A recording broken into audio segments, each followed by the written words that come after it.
capítulos, os últimos versículos de Marcos, no capítulo 1.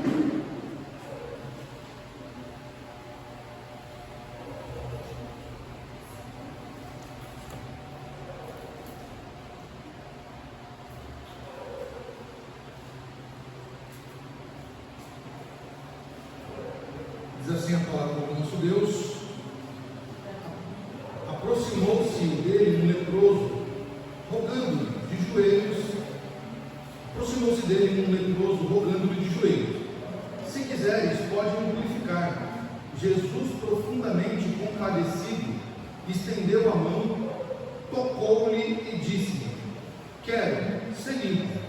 No mesmo instante, lhe desapareceu a lepra e ficou limpo.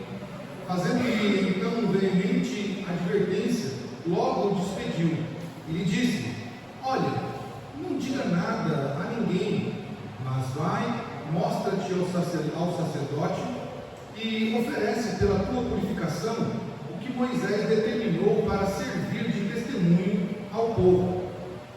Mas tendo ele saído, entrou a propagar muitas coisas e a divulgar a notícia, a ponto de não poder mais Jesus entrar publicamente em qualquer cidade, mas permanecia fora em lugares ermos, e de toda parte vinham ter com ele. Oremos mais uma vez, meus irmãos. Senhor, eis a tua palavra, que, conforme escreveu o escritor aos Hebreus, é viva e eficaz e mais penetrante do que espada alguma de dois gumes.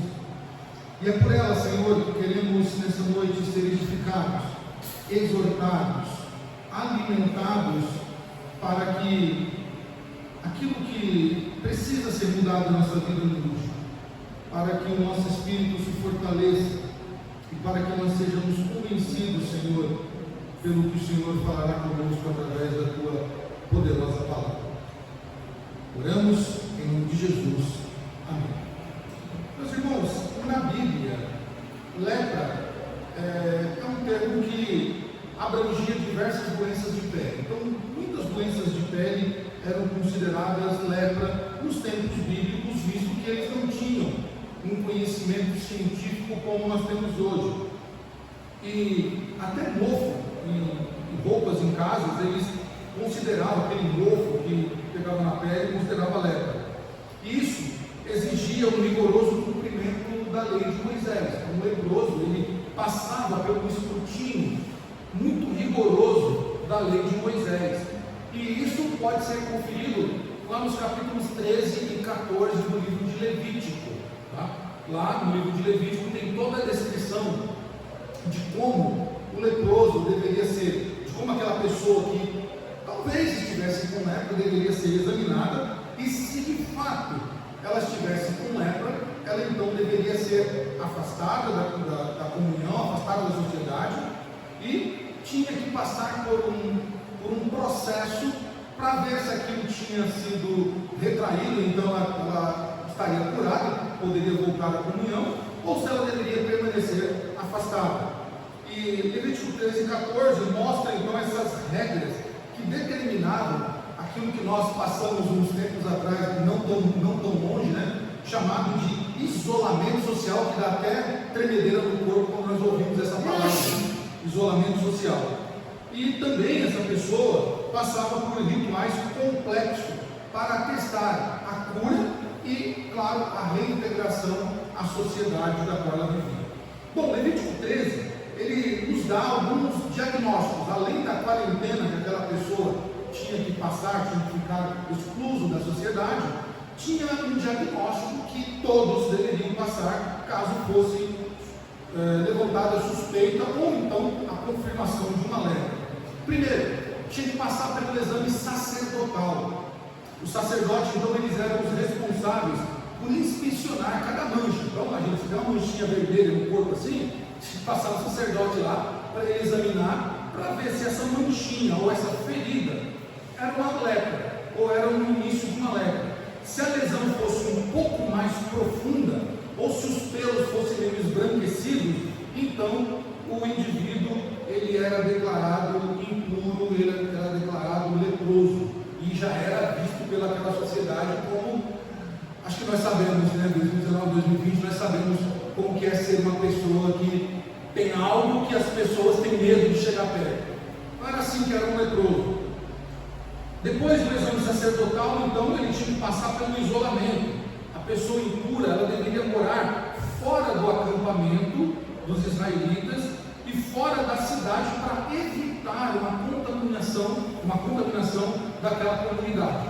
Visto que o desenho de Israel era o tabernáculo no meio, a tribo de Levi próximo ali, e as demais tribos organizadas em 3 blocos de 4, ou 3 blocos de 4, em volta do tabernáculo. Então, esse leproso, ele tinha que sair, ficar fora do arraial, em um local isolado, tá?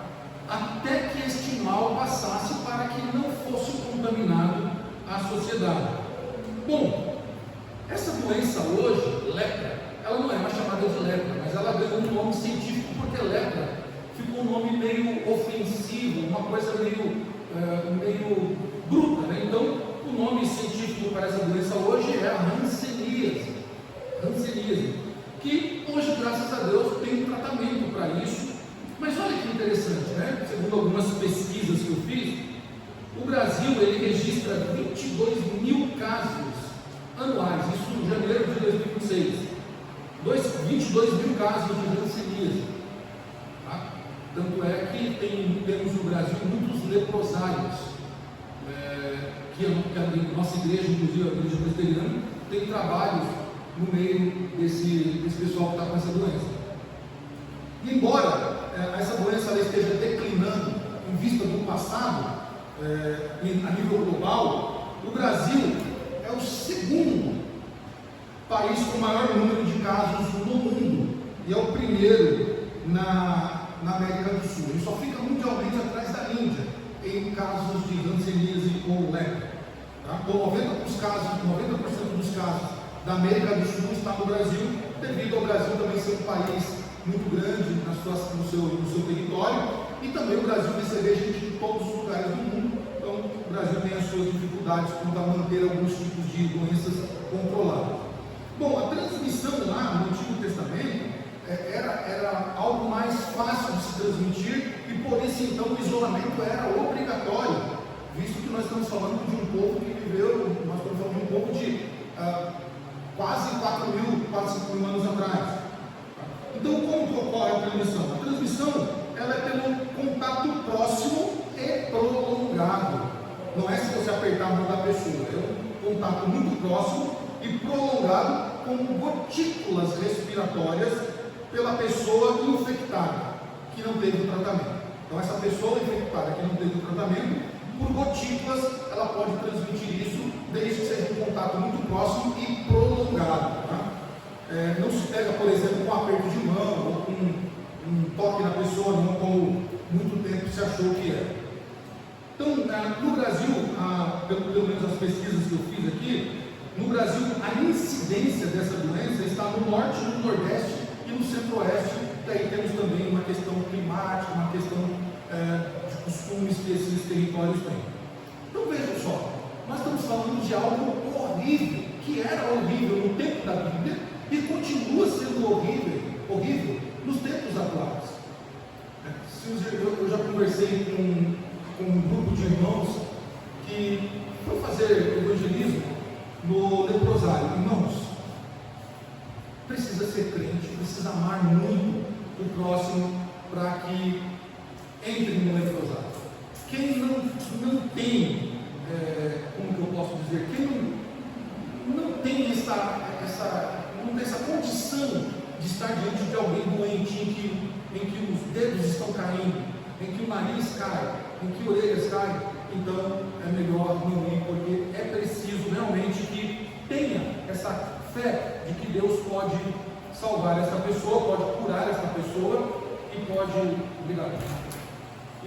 também, você precisa ter essa empatia de fato com a pessoa, porque é um cenário muito difícil. Você não está visitando uma casa de recuperação, embora seja muito difícil.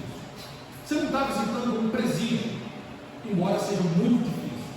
Você não está visitando um hospital, por exemplo, de mulheres que foram violentadas, que também é uma situação muito difícil. É uma pessoas que estão à beira da morte e se decompondo ali. É um cenário muito complicado. A Bíblia, então, a Bíblia nos traz essa informação de Jesus, esse leproso, justamente para mostrar algumas coisas para nós. E no texto de Mateus capítulo 8, essa mensagem, esse trecho se repete em Lucas e se repete também em Marcos e em Mateus. Mateus capítulo 8 nos traz uma informação que Marcos não traz. Marcos, ele inicia este trecho desta película dizendo, falando do encontro com Jesus com esse leproso, que esse leproso se aproximou de Jesus. Mas o verso anterior, a perícope anterior, ou seja, o bloco anterior a esta, diz que Jesus se retirou para o quê? Para orar. Foi o que nós aprendemos na mensagem da semana passada. Jesus se retira para orar. E de repente, então, aqui nós lidamos com um leproso que se aproxima de Jesus. E aqui nós temos algumas coisas que vamos entender. Então, Mateus, ele nos ajuda a entender. Ele nos traz essa informação que é muito importante, que Jesus estava em um monte.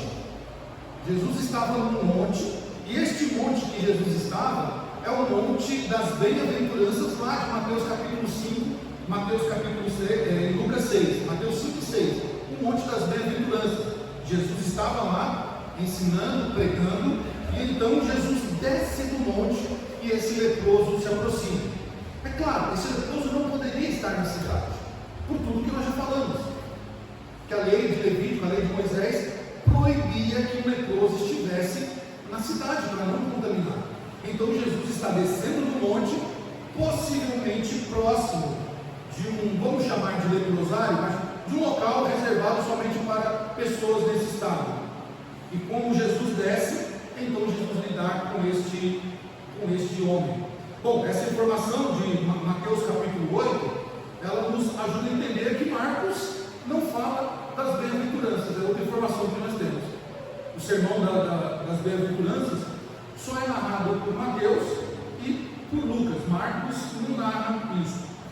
Mas esse é um fato bem interessante, bem curioso para nós. Bom, o que este trecho vai nos ensinar, meus irmãos? Esse trecho nos ensina algo precioso, que talvez, eu creio, que todos nós sabemos, mas nós precisamos ouvir sempre para que nos lembremos do que Jesus faz. Esse trecho nos ensina que Jesus nos purifica e nos cura de algo muito maior do que uma lepra, mas aquilo que teologicamente comparamos com a lepra, que é o pecado. Bom, e aqui, logo do início, no verso 40, nós podemos aprender que precisamos olhar para a horrenda natureza da enfermidade que Jesus curou. Nós já demos algumas informações, mas é preciso lembrar que o judaísmo, os judeus enxergavam a lepra como uma doença oriunda de Deus. Era Deus quem enviava, infligia essa doença ao doente, à pessoa. Aquela pessoa era amaldiçoada por Deus. Era isso que eles tinham em mente. E quando eles olhavam para a história, por exemplo, eles se deparavam com casos como o do rei Uzias. Em 2 Crônicas, capítulo 26, verso 26 até o 21, vai estar narrado que Uzias entrou no templo e quis acender incenso. Os sacerdotes foram tudo falando: rei, não faça isso, e o senhor não pode fazer isso. E ele, desobediente, fez, ele foi o quê? Afligido por Deus com uma lepra. Eles lembravam de Geazi. Lembra Geazi, o escudeiro de Eliseu? Quando Eliseu cura um homem de uma lepra, Naamã, e Naamã quer presentear, e Eliseu: não quero nada teu nome, vá na paz, siga a sua vida, não quero nada. E Geazi ficou com o coração: não, meu Deus do céu, é muita grana, é muito dinheiro, estava correndo atrás e quis um pouquinho daquilo lá, e a lepra que estava em Naamã foi para Geazi. Deus castigou Geazi. Então eles tinham que essa doença era algo dado por Deus, era algo que somente Deus poderia dar para a pessoa, porque era uma doença muito ruim, muito difícil mesmo de se lidar. Essa doença, lepra, durante todo o Antigo Testamento, ela vai ser caracterizada como uma maldição, como algo que Deus dá sobre as pessoas por causa de uma desobediência, por causa de algum pecado muito horrendo que aquela pessoa cometeu. Aliás, o judeu tinha essa tônica, né, de classificar alguns pecados como sendo maldição. Os irmãos vão bem lembrar daquele rapaz que era cego, que aí eles perguntam: olha, ele é cego, mas quem pecou, ele ou os seus pais? Jesus disse: nem ele nem os pais, mas ele é assim porque a glória de Deus vai se manifestar. Então eles achavam que algumas enfermidades eram a mão de Deus sobre a pessoa por castigo, por algum pecado. Bom, mas aquele leproso, então, naquela situação horrenda, ele por certo já ouviu falar de Jesus, porque quando Jesus está descendo do monte das bem-aventuranças, ele ciente, o leproso ciente, de que ele não poderia se aproximar de ninguém, o que ele faz? Está aqui a minha cura, está aqui alguém que vai me curar, porque ele já devia ouvir que Jesus curou, que Jesus libertou pessoas de demônios, que Jesus fez milagres, que Jesus operou muitos milagres antes disso. Então aquele homem, com a força que ele tinha, ou com a possibilidade que ele tinha, ele chega até Jesus.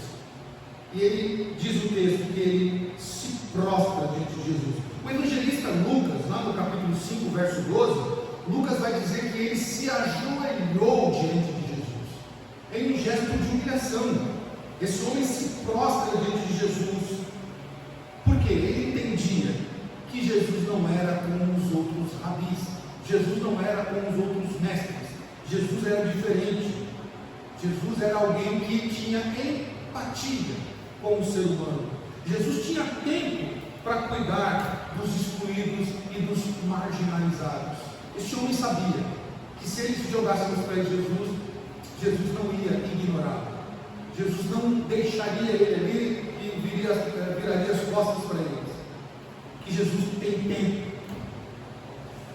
para quem está com fardo pesado, que Jesus tem sempre tempo para quem está passando por aflições, que Jesus sempre tem tempo para ouvir quem está passando pelos dilemas dessa vida sofrida, que o seu problema, seja ela enfermidade, ou seja qual for, Jesus, ele tem tempo para nos ouvir.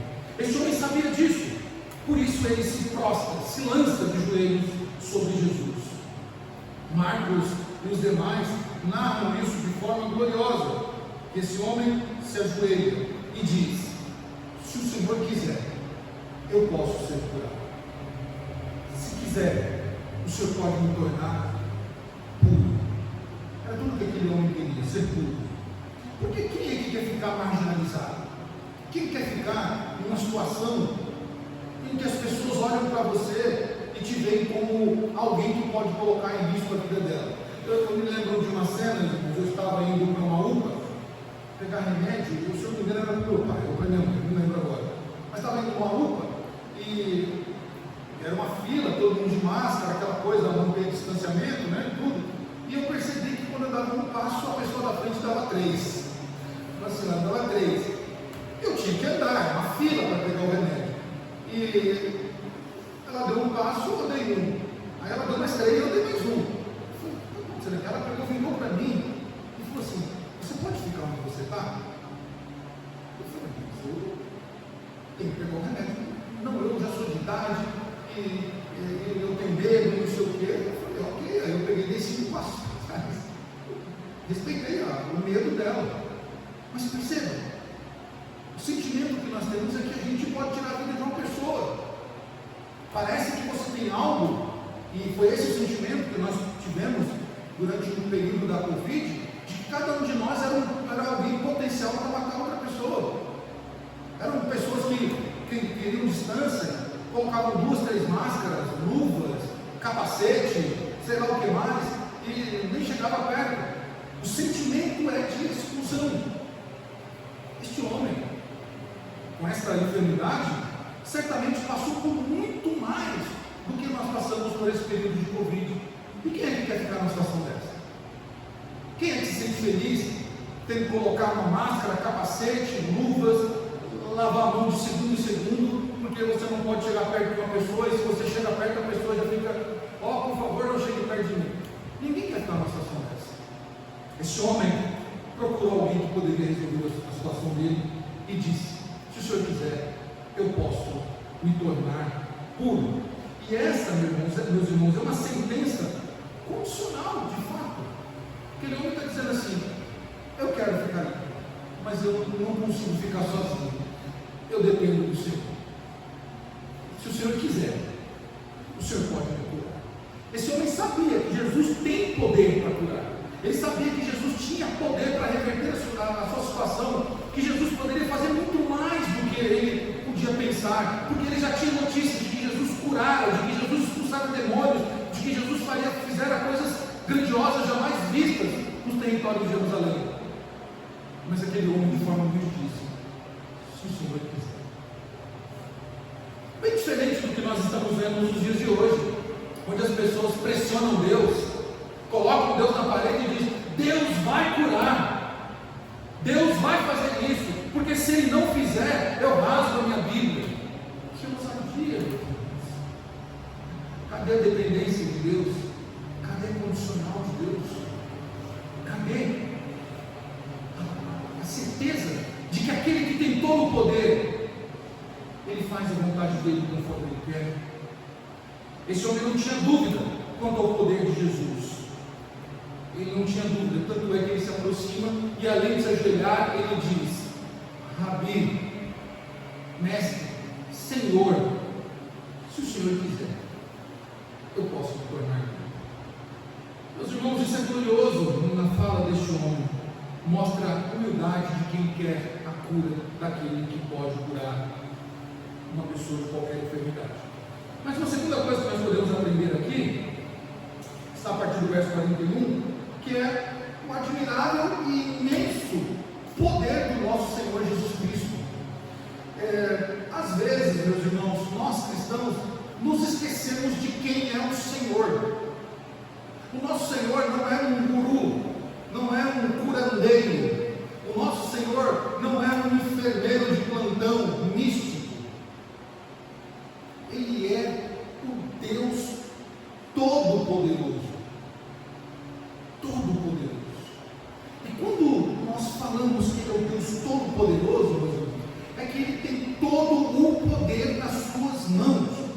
Portanto, aquilo que você almeja, aquilo que você anseia, aquilo que você busca, aquilo que você tem pelejado durante toda a vida para ter e para conseguir e para realizar, só Ele é poderoso para realizar. Por mais que a gente observe nesta vida que vivemos, nesse mundo atual, de muitos personagens que apareçam, nenhum deles pode resolver a nossa situação. Este mal que nós temos, somente Ele pode resolver. E o verso 41 mostra algo que era comum em Jesus, comum no sentido de que era uma marca do caráter de Jesus, a sua compaixão. O verso 41 mostra que Jesus profundamente compadecido, ou seja, Jesus é tomado de uma compaixão, de algo espetacular dentro dele. Ele olha para aquele homem, aquele estado, a reprovação que aquele homem estava sofrendo, aquele homem sendo excluído do convívio das pessoas. Por certo, aquele homem tinha uma família, não podia partilhar da sua família, aquele homem não podia partilhar das festas, que era algo sagrado para os judeus, aquele homem não podia ir para o templo adorar a Deus. Jesus olha para aquele homem e se compadece. É o que Ele faz conosco. Como Ele olha para nós, quando nós estamos num estado deplorável, Ele olha como Ele tem compaixão por nós. Como Ele teve um dia, quando Ele nos resgatou da podridão da lepra que nós estávamos. Ele teve compaixão de nós e não nos deixou perecer.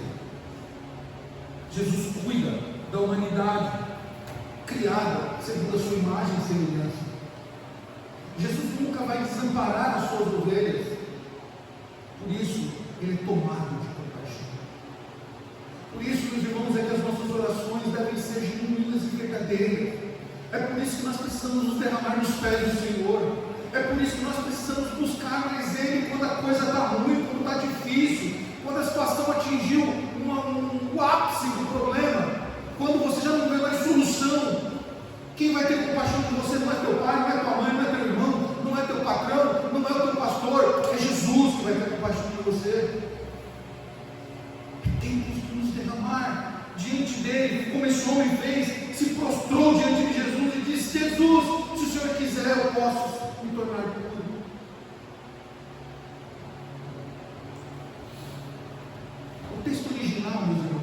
deste verso, ele é mais incisivo. Os manuscritos mais próximos aqui apontam que Jesus ficou indignado quando aquele homem falou assim, que se queres pode me tornar limpo, ele ficou indignado.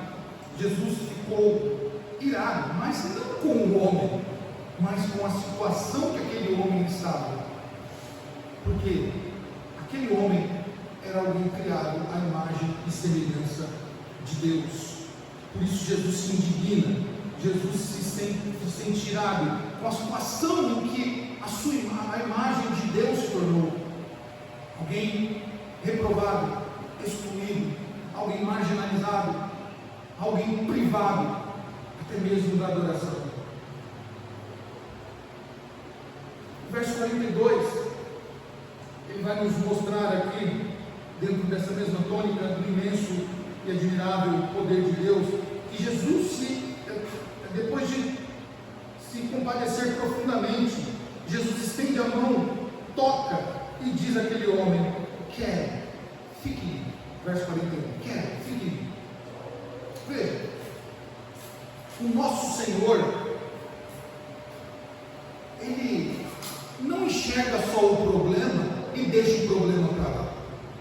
Ele enxerga o problema, ele ouve o clamor de um homem que está padecendo, e ele estende as suas mãos e diz: fique limpo. E o verso 42 então vai dizer: no mesmo instante lhe desapareceu a lepra e ficou limpo. Meus irmãos, nós vemos aqui nos versos 41 e 42 da compaixão até a libertação instantânea, ou seja, aquilo que é importante, que é urgente, que é lançado nos pés do Senhor. Fique ciente, meus irmãos, que é tratado pelo nosso Deus com urgência, que é tratado pelo nosso Deus sem demora. Muitas vezes nós não recebemos, nós não desfrutamos dos milagres de Deus, porque nós não colocamos isso como prioridade, não colocamos isso como urgência. Nós deixamos, vamos tratando, vamos tentando resolver com a nossa própria força, vamos tentando dar o nosso jeitinho brasileiro nas coisas, e vamos usando as muletas da vida, quando na verdade nós deveríamos dizer: o meu problema é urgente, e não há ninguém que pode resolver, a não ser aquele que tem todo o poder, Jesus Cristo. Por isso, nós precisamos tomar essa atitude. Este ato de tocar, meus irmãos, não era algo cerimonial. Jesus não podia tocar no leproso, o leproso não podia tocar em Jesus. Mas veja, este ato de tocar em Jesus, ou Jesus tocar em pessoas, era uma ocorrência normal no ministério de Jesus. Jesus tocou pessoas várias vezes para curá-los, e muitas vezes ele foi tocado, e a cura veio para pessoas, como o caso da mulher do fluxo de sangue, que tocou nas orlas dos vestidos de Jesus, da roupa de Jesus, e então ela foi curada. Por isso, meus irmãos, nós precisamos buscar a presença de Deus.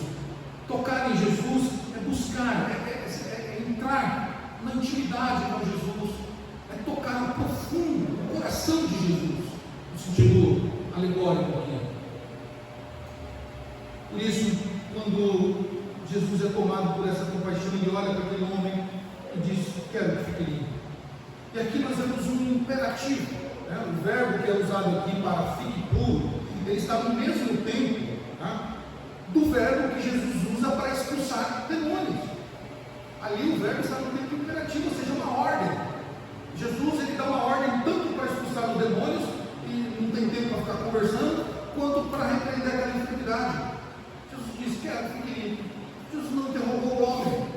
Jesus não ficou perguntando: como foi que você comprou essa lepra aí? O que foi que você fez? Você aprontou aí? Estão falando que isso aí é castigo de Deus? Não, Jesus olhou a urgência, viu a simplicidade daquele homem, viu a verdade daquele homem de buscar quem poderia curar, e disse: filho, tem pressa, seja curado. É assim que Jesus faz, meus irmãos, quando nós nos achegamos a Ele com urgência. Mas ainda no terceiro tópico que nós podemos aprender nesse texto, que está nos versos 43 até o 45, que diante desse cenário, da apresentação da doença, do ato do homem se humilhar diante de Deus, da compaixão de Jesus para aquele homem, do ato de Jesus curar aquele homem instantaneamente, há também tempos em que nós devemos nos silenciar e há tempos em que nós devemos falar. Olha que interessante isso. No verso 43, Jesus ele vai dizer assim: estendendo a mão então veementemente, advertiu aquele homem e logo despediu. Bom, o Marcos só diz isso: advertiu aquele homem e logo despediu. No texto de Lucas e no texto de Mateus, há a advertência àquele homem para que aquele homem não fale nada às pessoas, tá? Não fale nada às pessoas. O verso 44 também diz isso, e diz: olha, não digas nada a ninguém, mas vai, mostra-te ao sacerdote e oferece pela tua purificação o que Moisés determinou para servir de testemunho ao povo. O que Jesus está falando aqui? Olha, não anuncie, não saia dizendo que foi eu que te curei. Tem uma urgência aqui. Nós temos uma urgência. Você precisa mostrar, provar que você está curado. Então vai, cumpre a lei de Levítico 3 e 14, apresenta-te diante do sacerdote, ele vai examinar o teu corpo, você vai provar que você está limpo, você vai fazer a oferta de purificação e pronto. E segue a tua vida. Vai curtir tua família, vai usufruir da bênção, vai participar das festas. Mas o verso 45 diz que aquele homem desobedeceu a Jesus. Isso é uma lição para nós.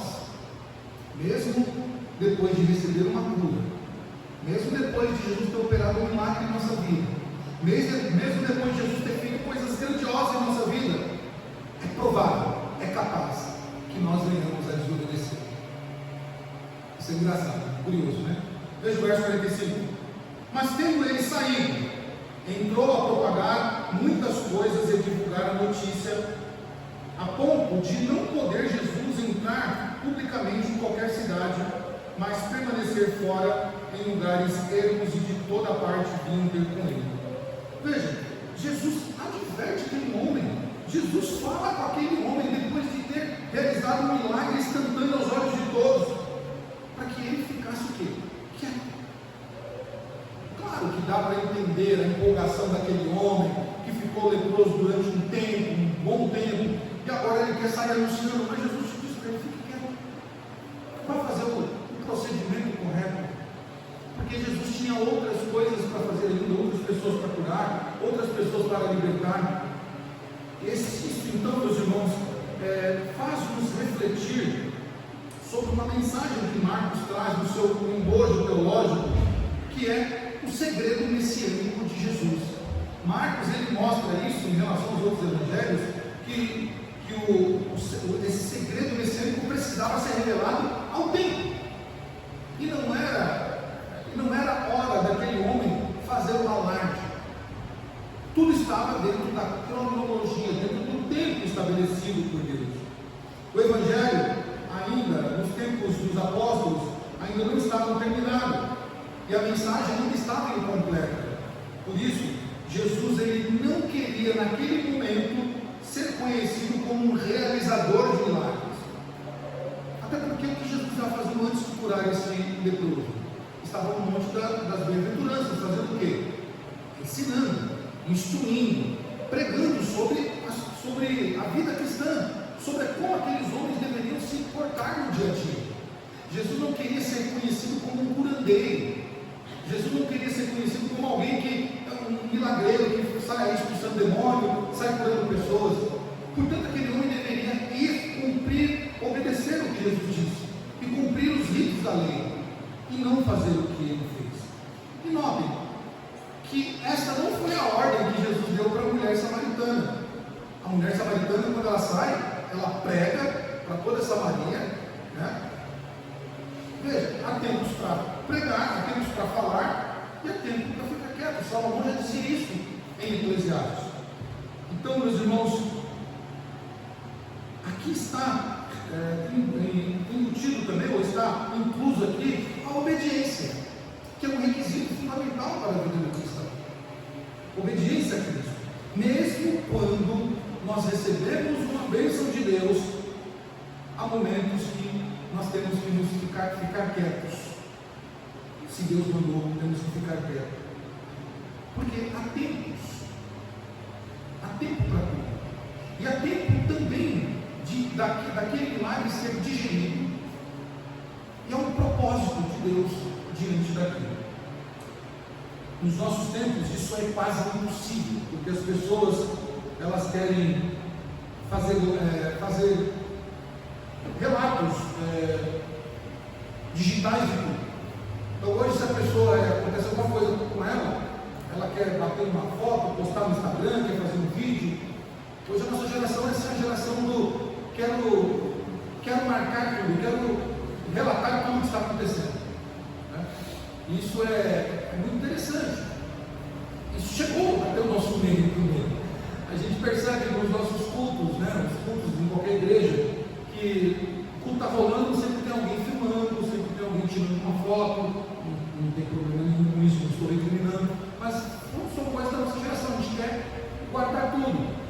Tem até memes com isso, né, de pessoas caindo no precipício, pedindo ajuda, e ao invés de alguém ajudar, a pessoa está ali filmando ou fazendo uma live. Jesus tem uma ordem. Tá? O que aquele homem deveria obedecer? Ele deveria oferecer a oferta, ele deveria provar a sua cura. E aqui está também incluso o cumprimento do Antigo Testamento. Jesus ele não rejeitou o Antigo Testamento, mas ele cumpriu. Vai lá, meu filho, faça o que a lei está pedindo, cumpra a lei e vai viver sua vida, vai curtir a sua família.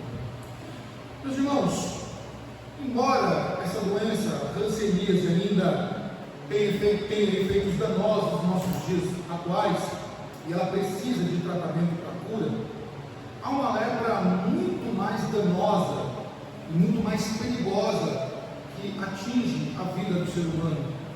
E essa lepra é chamada de pecado. Pecado. Assim como a lepra, para quem for no leprosário vai ver pedaços do corpo caindo da pessoa, assim a lepra tem feito com a vida de muitas pessoas. Muitas pessoas já não têm mais ouvidos, porque a lepra do pecado fez com que os ouvidos deixassem de funcionar. Já não conseguem mais ouvir a voz do Espírito Santo. Já não conseguem mais ouvir a voz de Deus falando ao seu coração. Muitas pessoas, por causa da lepra, têm perdido, ou os seus olhos já não funcionam mais, porque foi afetado pela lepra. Elas não conseguem enxergar as bênçãos de Deus, não conseguem enxergar o caminho da verdade, não conseguem enxergar a luz de Cristo, porque a lepra afetou os seus olhos. Muitas pessoas, a lepra também afetou os seus pés já não conseguem caminhar, já não conseguem andar na direção do caminho da salvação, e essas pessoas estão estagnadas, paradas no pecado. É assim que a tradição cristã chama o pecado, de lepra. Por quê? Assim como a lepra, ela fazia com que o leproso ficasse afastado, separado, tivesse sobre ele um olhar recriminatório, discriminatório para cima dele, ele tinha que cumprir requisitos de purificação, de avaliação, se ele estava puro ou não. O pecado faz isso conosco também. O pecado nos isola da comunhão com Deus. João diz isso. Se alguém diz que tem comunhão com Deus, se alguém diz que ama Deus, mas odeia o seu irmão, ele é mentiroso, e a verdade não está nele. João vai apontar que aquele que não tem comunhão com Deus, ele está morto, ele está doente, está encharcado no pecado. A lepra, além de nos corromper, meus irmãos, ela também, de nos isolar, perdão, ela também nos corrompe, ela nos exclui, ela nos torna impuros diante de Deus, ela nos impossibilita até mesmo de adorar. Há muitos leprosos nas igrejas que não conseguem mais esticar sua mão para adorar a Deus. O seu coração já não sente mais o calor do Espírito Santo, já não tem mais a chama acesa dentro de si para adorar a Deus, porque estão leprosos. A lepra proibia que um leproso fosse até o templo para adorar a Deus. Hoje nós temos muitos leprosos que espiritualmente não conseguem se achegar diante do Senhor. Mas, assim como aquele homem que estava leproso encontrou alguém para curar a sua lepra física, nós temos alguém que cura a lepra espiritual chamada pecado. E esse alguém é Jesus Cristo. Ele é aquele que extermina, que elimina, que tira essa lepra da vida do ser humano e o purifica. A partir do momento em que nós nos lancemos aos seus pés e dizemos: Senhor, se o Senhor quiser, eu posso me tornar puro. Então Jesus nos purifica, tira de nós o pecado, para que nós sirvamos a Deus com alegria. E o glorioso, meus irmãos, o glorioso desse texto, e aplicando para as nossas vidas, é que aquele leproso, ao ser curado, ele precisava ir até o sacerdote, mostrar que estava curado e ofertar. Louvado seja Deus, para nós que estávamos leprosos no pecado, que quando nós somos curados dessa lepra, não precisamos apresentar oferta nenhuma, porque a oferta já foi apresentada. Cristo, Ele se ofertou em nosso lugar. A oferta já foi oferecida. Antes mesmo de nós nos apresentarmos a Ele, o sacerdote, o sumo sacerdote, a oferta já foi feita por nós. E então Ele nos tornou limpo, Ele nos purificou, e Ele já se ofertou em nosso lugar na cruz do Calvário. Ao levar sobre si todas as nossas enfermidades e pecados, Ele nos tornou limpos para a glória de Deus Pai. Portanto, meus irmãos, nos acheguemos a Jesus, confessemos a nossa lepra diante dele, essa lepra que nós estamos carregando já há algum tempo, que nos impossibilita de louvar, de adorar a Deus, de comungar a fé com os nossos irmãos, que roubou a alegria do nosso coração, que roubou o nosso entendimento da palavra de Deus, que nos cegou para que nós não enxergássemos a luz de Cristo, o caminho de Cristo, que tirou dos nossos ouvidos a possibilidade de ouvir a voz do Espírito Santo. Confessemos diante do Senhor, porque só Ele e mais ninguém pode nos purificar e nos tornar limpos para Deus.